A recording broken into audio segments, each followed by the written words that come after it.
మరి దైవజనులు వారు సంఘం కొరకు సిద్ధపరిచిన వాగ్దానం హెబ్రీ 13:5-6 వచనాల్లో నిన్ను విడువను ఎడబాయను, ప్రభు నాకు సహాయుడు, నేను భయపడను. కాబట్టి ఆయన వాగ్దానాలు మనతో ఉన్నాయి, ఆయన నిబంధన మనతో ఉంది, ఆయన వాత్సల్యత మనతో ఉంది. మనము ఎంత మాత్రము భయపడాల్సిన అవసరం లేదు. మోషే ఈ విషయాన్ని చెప్పాడు. ఇశ్రాయేలు ప్రజలు యోర్దాను నది దాటి ముందు అప్పటికే 120 సంవత్సరాల వయసు గలవాడు మోషే. 120 సంవత్సరాలు మనం విభజిస్తే 40 సంవత్సరాలు తాను ఐగుప్తులో ఉన్నాడు, ఇంకో 40 సంవత్సరాలు మిద్యాను వెళ్ళిపోయాడు, మరొక 40 సంవత్సరాలు ఎక్కడున్నాడు? ఎడారిలో ఇశ్రాయేలు ప్రజలు నడిపిస్తున్నాడు. దేవుడు తనకిచ్చిన 120 సంవత్సరాలు, ఈ 120 సంవత్సరాలు దేవుడు చక్కగా మోషేని వాడుకున్నాడు. మనం 120 సంవత్సరాలు బ్రతకలేకపోవచ్చు. దావీదు అన్నట్లు అదికి మనం ఉన్నాడలా 70 సంవత్సరాలు. మీరు అంతకుముందు చూస్తే 900 సంవత్సరాలు ఇలా బ్రతుకుంటూ వచ్చారు. ఇక రాను రాను అది 70కి పడిపోయింది. రాను రాను దినములు చెడ్డమన్నాడు కానీ దినములు మంచివనలేదు. రాను రాను ప్రేమ పెరుగుతాడు అన్నాడా? చల్లకపోతుంది అన్నాడు. రాను రాను పరిస్థితులు చక్కబడతాయి అన్నాడా? లేదు. రాను రాను ప్రజలు సత్యం వైపు తిరుగుతారన్నాడా? మంచి వాక్యం వినడానికి మక్కు చూపుతారనలేదు. కానీ జనులు దురద చెవులు గలవారై సత్యమును అడ్డగించి తమకు మనసుకు నచ్చిన బోధనలు ఎంపిక చేసుకుంటారు. కానీ దేవుడు చూడండి 120 సంవత్సరాలు మోషేని ఎలా చక్కగా రూపొందించాడు. 40 సంవత్సరాలు ఐగుప్తులో బ్రతకాలి, 40 సంవత్సరాలు మిద్యాను వెళ్ళాలి అరణ్యంలో, మరొక 40 సంవత్సరాలు ఇశ్రాయేలు ప్రజలను నడిపించాలి. కాబట్టి మోషే అన్న మాట చూడండి, ద్వితీయోపదేశకాండంలో 31వ అధ్యాయము 1వ వచనం చూడండి. ద్వితీయోపదేశకాండము ఈ మాటలు చెప్పుడు చాలించి వారితో ఇలా నేను 120 ఏళ్ళు వాడిని ఉన్నాను, ఇక మీదట నేను వచ్చిపోవచ్చు ఉండలేదు. చాలండి చాలు, ఇక వయసు అయిపోయింది, ఇక నేను చేయవలసింది చేశాను, ఇక ఎమోషనల్గా అప్పగించేస్తున్నాను, ఇశ్రాయేలు ప్రజలను కనాను తీసుకెళ్లే ఆ బాధ్యత అన్నాడు. నిజమే, మనుషులు జీవితాలు ఉండరు, మనుషులు లేక తల్లిదండ్రుల జీవితాంతం ఉండరు, బిడ్డల జీవితాంతం ఉండలేరు. అనేక మంది వెళ్ళిపోయారు మనకంటే ముందు కదా. ఈ సంఘంలో చాలా మంది చనిపోయిన వాళ్ళు ఉంటారు, మరి అందుకే మన ముందు వెళ్ళిపోయారు. అయితే మోషే అంటున్నాడు, నా మీద విశ్వాసం ఉంచొద్దు, నేను బలహీనున్నే, కానీ మిమ్మల్ని నడిపించేవాడు మాత్రం ఎవరు? యెహోవాయే. నేను 120 సంవత్సరాలు వయసు గలవాడు. కాబట్టి ఈ ప్రోత్సాహం లేక ఈ విషయం కేవలం ఇశ్రాయేలు ప్రజలకు మాత్రమే కాదు, ఇది హెబ్రీ పత్రికలో పౌలు కూడా ఈ ద్వితీయోపదేశకాండంలో ఉన్న విషయాన్ని గుర్తు చేస్తున్నాడు ఆదిమ సంఘానికి. తద్వారా మనం అర్థం చేసుకోలేదు ఏంటంటే మనుషులు శాశ్వతం కాదు, కానీ దేవుడు మనల్ని నడిపించేవాడు. మోషే కొంతవరకే,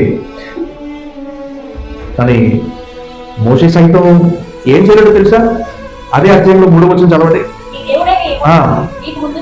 మోషే సైతం ముందుగా వెళ్ళలేదు, నడిపించడానికి నాయకుడే, కానీ ముందుగా వెళ్ళిపోయి మార్గం సరళం చేసే అంత సినిమా లేదన్నమాట. అది దేవుడు ఎలాంటి వాడు అంటే ముందుగా వెళ్ళి చదవండి అందరూ, నీ దేవుడైన యెహోవా నీకంటే ముందుగా వెళ్ళి ఆ జనులను నీ ఎదురుగా ఉండకుండా నశింప చేయదు. చాలండి. కాబట్టి ఇశ్రాయేలు ప్రజలకి కాదు, ఈ దినము మనం కూడా మోషేకి దేవుడు ఇచ్చిన మాటను బట్టి మనము కొత్త సంవత్సరాన్ని ఈ వాగ్దానంతో మనం ఎదుర్కోవాలనేది నేను ఆశిస్తున్నాను. కాబట్టి గతించిపోయారు జనం, ఇక ఉన్నది కాలేబు, యెహోషువ, మోషే మాత్రమే. చివరి మాటలు పలుకుతున్నాడు, ఇక దేవునికి అప్పగిస్తున్నాను. యెహోషువకు అప్పగించినా సరే దేవుడు తన వెంటే ఉన్నాడు, తను విడిచిపెట్టలేదు కదా. దావీదు అన్నాడు, గాఢంధకారపు లోయలో నేను సంచరించినను ఏ అపాయములకు భయపడను, ఈ దుడ్డుకర్ర దండం నన్ను ఆదరించను. వెదర్ బ్యాట్లు, అది యుద్ధమైన, అది నువ్వు ఎదుర్కొన్న పోరాటం ఏదైనా.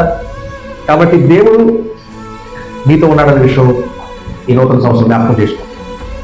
ఇదిగో సదాకాలము నేను నీతో. అప్పుడు ఇశ్రాయేలు ప్రజలకు దేవుడు ఏ మాట అయితే చెప్పాడు, ప్రభు కూడా ఈరోజు తన శిష్యుడు అది చెప్పాడు. ప్రభు నువ్వు వెళ్ళిపోతే ఎలా? ప్రభు అన్నాడు, నేను నీ పక్కన భౌతికంగా ఉండడం కంటే గొప్ప విషయం ఏంటంటే నేను నీలో ఉంటాను. ఎక్కడ ఉంటాను? కాబట్టి నేను వెళ్ళడం మంచిదే, తద్వారా ఆరాధనకర్త మీలో పంపించి. ప్రభు భౌతికంగా ఉండడం మంచిదా లేకపోతే మనలో ఉండడం మంచిదా? అందుకని నేను వెళ్ళకపోతే ఆరాధనకర్త రాదు, నేను వెళ్ళిన వాళ్ళని ఆరాధనకర్త మీతో ఎల్లప్పుడూ ఉంటుందని గొప్ప వాగ్దానం. సదాకాలం మీతో ఉంటానని ఆయన వాగ్దానం చేశాడు. We can feel his presence. మనకు తెలుసు ఆయన మనతో ఉన్నాడు. ఎలా తెలుసు? దావీదు అడిగాడు, శత్రువులు నీ దేవుడు ఏమాయను అని అన్నారు. ఎందుకు వ్యక్తులు తెలుసా? దావీదును శత్రువులు అడిగారట. ఏమని అడిగారంటే చూడండి, 42వ అధ్యాయం 3వ వచనం, నీ దేవుడు ఏమాయనని వారి నిత్యం నాతో అనుషుడుగా రాత్రి పగలు నా కన్నీడు నాకు అన్నపానమయ్యా. ఏమన్నారు శత్రువులు? దేవుడు ఏమాయని ఎక్కడున్నారు? అప్పుడు రాశాడండి దావీదు, దేవా నువ్వు ఎక్కడ ఉన్నావు అనుకున్నాను, కానీ నువ్వు ఎక్కడ ఉన్నావు తెలుసా? ఒక పాట కట్టారు, నీవు నాతోడు ఉన్నావా నాకు భయమేమే. అప్పుడు రాశాడు. ఈ మధ్యకాలం ఇంకొక ఆయన ఒక పాట రాశారు, ఏంటంటే తలంపులు తపలు అన్ని కూర్చుండుట లేచుట బాగుగా. కాబట్టి 42వ అధ్యాయం 3వ వచనంలో శత్రువులు అడిగిన ప్రశ్నకు దావీదుకు 139వ అధ్యాయంలో సమాధానం దొరికి. చూడండి, 139 అందరం చదువుతున్నాం. కీర్తన గ్రంథం 139వ అధ్యాయం మొదటి నుంచి 8వ వచనాలు అందరూ చదువుతున్నాం. యెహోవా నీవు నన్ను పరిశోధన తెలుసుకున్నావు, నేను కూర్చుంట నేను లేచుట నీకు తెలియదు, నాకు తలంపు పుట్టకముందే నా మనసును గ్రహించున్నావు, నా నడకను నీవు పరిశీలించున్నావు, నా చర్యలన్నిటినీ నీవు బాగుగా తెలుసుకున్నావు. యెహోవా మాట నా నాలుక రాకమునిపే అది పూర్తిగా తెలిసి ఉన్నది, వెనుకను ముందు నేను ఇప్పుడు చెప్పండి దేవుడు ఎక్కడున్నాడు? శత్రువులు అడుగుతున్నారు మీ దేవుడు ఎక్కడ ఉన్నాడని. అంటే దావీదు బాధ కలిగిందట. అప్పుడే కాదు, ఇప్పుడు అంటారు ఏం చేశాడు మీ దేవుడు అంటారా? ఏమయ్యాడు మీ దేవుడు? అందులోకి వెళ్ళావు.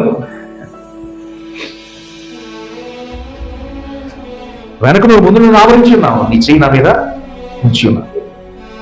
ఇదే చెయ్యి గురించి దావీదు అన్నాడు, పాపం చేసినప్పుడు నీ చెయ్యి నా మీద బరువుగా ఉన్నాను,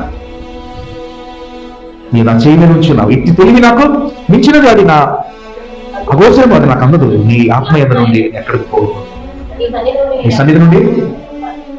అవునంటాడు కదా, ఆయన ఏదో మనం చలించున్నాం, ఆయన బట్టి మనం బతుకుతున్నాం, ఆయన బట్టి మనం గాలి తీసుకున్నాం. అప్పుడు ఊదాడు నాసికంద్రాల్లో. ఎప్పుడు లేడు. ఆది కన్నులు ఊదాడు. ఎప్పుడు నరుడు చేసి తన నాసికంద్రాలు ఊదాడు. అప్పటి నుంచి మొదలెట్టావు. అప్పటి నుంచి ఆ తల్లిదండ్రుల కలయిక ద్వారా పడిన వేగం నుండి పుట్టిన ప్రతి ఒక్కడు ఎవరు నేర్పించారు మీకు గాలి పెడతాం అని అమ్మని చెప్పారా? ఎవరు చెప్పారు మీకు? పుట్టినప్పుడు ఎవరు నేర్పించారు గాలి పెడుతూ? అది దేవుడు ఊదాడు. అప్పటి నుంచి నువ్వు పీల్చుకుంటానే ఉన్నావు. పీలుస్తున్నావు, వదులుతున్నావు. కాబట్టి దావీదు మంచి మాట చూడండి, నీ ఆత్మీయత నుండి నేను ఎక్కడికి పోదును, నీ సన్నిధి నుండి నేను ఎక్కడికి పారిపోదును. నేను ఆకాశంలో ఎక్కినను, అక్కడ కూడా ఉన్నాడు దేవుడు. నేను పాతాళంలో పండుకున్నాను, నువ్వు అక్కడను.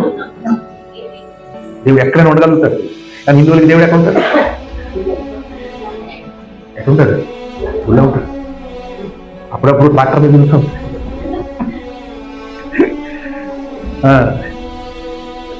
దేవుడు సర్వాంతర్యామి, ఆయన అంతటా వ్యాపించి ఉన్నాడు. ఇదే శత్రువులకు చెప్పిన లాంటిది. దావీదుని అడిగారు, నీ దేవుడు ఎక్కడంటే ఎక్కడ చెప్పను, ఆయన అంతటా ఉన్నాడు. ఒక చోట అంటే ఒక చోట చెప్పొచ్చు, కానీ అంతా వ్యాపించని కూర్చుంటా లేచుట అన్ని తెలుసున్నాడు. కాబట్టి ఇక్కడ ప్రశ్న ఏంటంటే, ఏప్రిల్ 13:6 ప్రకారం ప్రభు నాకు సహాయకుడు, నేను భయపడను, పరమాత్మ నాకు ఇవి చేయగలడు అని మంచి ధైర్యంతో మనము చెప్పగలమని ఉన్నాము.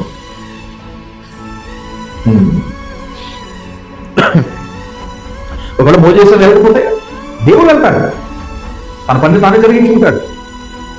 ఆగింది ఆయన పని, ఆగింది ఆయన పరిచర్య. కొత్త వాళ్ళు వస్తారు, ప్రభు దగ్గర వెళ్ళిపోతారు. ఆయన పని మాత్రం ఆగేది కాదు.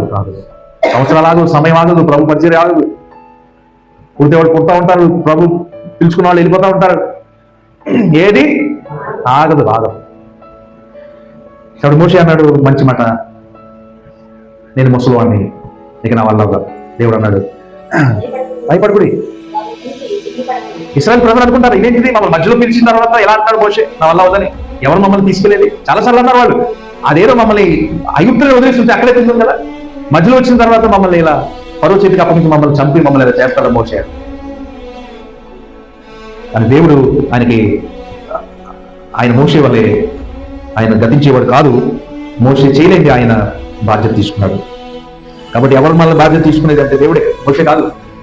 సంఘ కాపరి కాదు, సంఘ కాపరా కాదు, మోషే కాదు, యెహోషువ కాదు, కాలేబు కాదు, అబ్రహాం కాదు, దావీదు కాదు. మనం నడిపించేవాడు దేవుడే, యెహోవా. దేవుడు ఒక్కడే మనల్ని కొనసాగించేవాడు. అందుకే మనలో ఉన్న ఈ కార్యసిద్ధిని ప్రారంభించిన వాడు ప్రభు ఒక్కడే. దాని అంతం వరకు దాన్ని ఏం చేస్తాడు? కొనసాగిస్తాడు. ఏమే కాబట్టి వారిని 5 ఉద్దులు తీసుకొచ్చింది దేవుడే. ఎర్ర సముద్రం మీద 2 పాయల్లో చేసి నడిపించింది దేవుడే.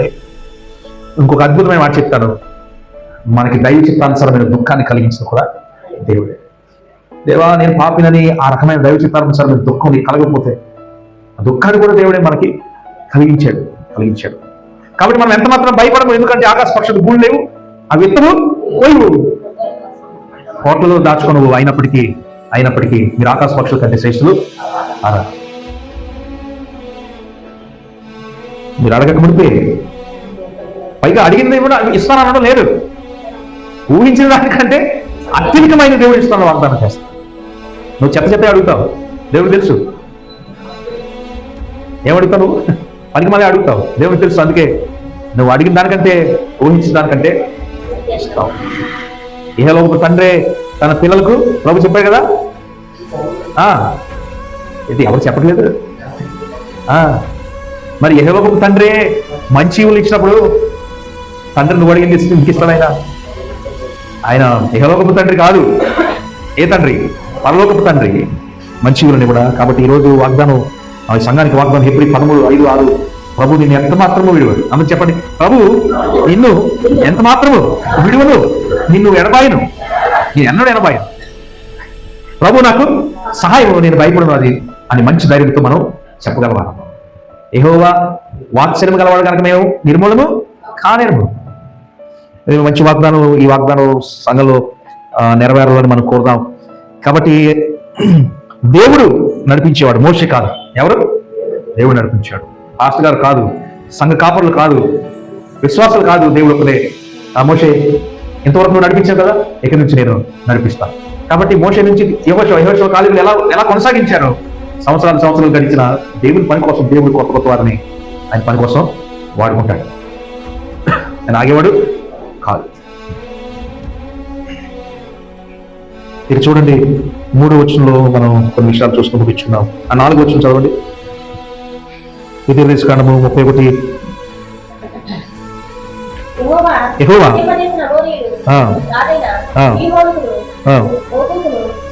కింద వచ్చిన చదవండి సమయం లేదు. ఓకే, నిబ్బరం కలిగి భయపడకుడి, వారిని చూసి చాలు. ఇది కూడా వచ్చేవాడు దేవుడైనా అది నిలబడేవాడు, నేను ఎన్నడూ నిలబడి. ఇదే ఈ సంవత్సరం వాగ్దానం. మనము ఇదిగో మీకు ఇవ్వబడిన వాగ్దానం కార్డ్స్, దీన్ని మనం ఎల్లప్పుడూ జ్ఞాపకం చేసుకున్నాం. దేవుని వాక్యమే. కాబట్టి నిబ్బరం కలిగి ధైర్యంగా ఉండండి, భయపడవద్దు. మోషే లేకపోతే దేవుడు లేడా? సేవకులు ఇక్కడ లేడు, దేవుడు సేవకుని ఇచ్చాడు లేదా? మోషే లేకపోతే కాలేబు లేడా? యెహోషువ లేడా? యెహోషువ కాలేబు లేకపోతా యెహోవా ఈరే, యెహోవా చూసుకున్నాడు. కాబట్టి మనము ప్రభు చెప్పినట్లు వాటన్నిటికంటే శ్రేష్ఠులం కాదా? కాబట్టి చిన్న మంద ఏం చేయదు, భయపడకూడదు. చిన్న మందాన్ని ఎందుకన్నారంటే ఆయనకి 12 మంది శిష్యులే. భయపడకూడదు, మిమ్మల్ని తోడేళ్ళ మధ్యకు పంపుతున్నాను, గొర్రె పిల్లలు పంపినట్లు. అయినప్పటికీ ఒక్క విషయం, నేను సదాకాలం మీతో ఉన్నాను. ఎక్కడున్నాను? సదాకాలం మీతో ఉన్నాను. కాబట్టి మనము ప్రార్థన చేసుకున్నాం. ప్రార్థన చేసుకుని ప్రభు వల్ల పాల్గొంటున్నాం. ప్రభు వల్ల అయిన తర్వాత సమయం చాలా ఉంది, మీరు ఒక్కొక్కరికి ఆరాధన చేసుకోవడానికి అవకాశం ఉంది, పాటలు పాడుకుంటూ దేవుడు సూచించుకునే అవకాశం ఉంది కనుక ప్రభు వల్ల మనం పాల్గొంటున్నాం.